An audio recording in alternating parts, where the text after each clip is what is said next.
Jacksonville, per se, has not always been as careful of its history as as we would like.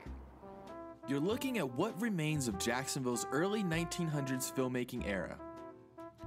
Not many people even know that Jacksonville was Hollywood before Hollywood.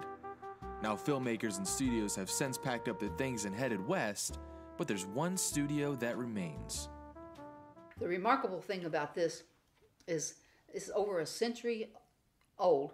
It's the only remaining film Rita studio Reagan is the of Jacksonville. outreach director at Norman Studios, where she volunteers her time to help preserve Jacksonville's silent film legacy, once regarded the winter film capital of the world and the only race film studio in the country. But Jacksonville seems to have locked away its early 1900 filmmaking memories. Jacksonville washed its hands of the film industry, so there's practically nothing in the in the city's memory of the film industry. Period. Wasn't known nationally because Richard was a white producer making black films. So even though he was popular with the black audiences, once that whole era stopped, once it petered out, the black filmmakers that were doing documentaries and so forth didn't include him in the anthologies. Richard Norman was unique for his time. He was a white producer making films that featured all black casts, and he did it without giving them stereotypical roles. They would play the bad guys and the good guys.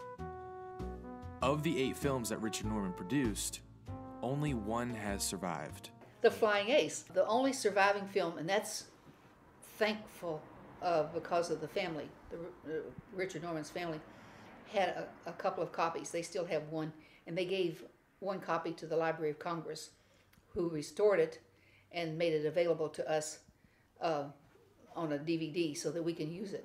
Well, this little vignette here is artifacts from the Flying Ace.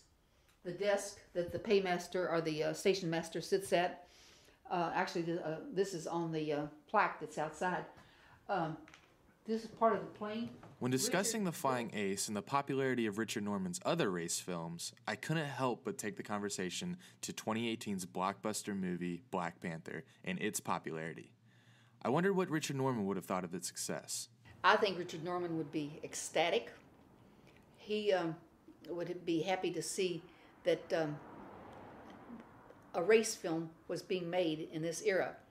It's very much like the race films of his era. Very aspirational, trying to help people see African Americans as they are and can be. At that time, it was to help them convince themselves that they could have civil rights. Norman Studios is a civil rights location. He would be screening, if he could get a copy of it, of Black Panther up in the screening room upstairs, because the concepts are still the same. People who are fighting for recognition and their rights. And his movie, Flying Ace, was considered an action film, an adventure film.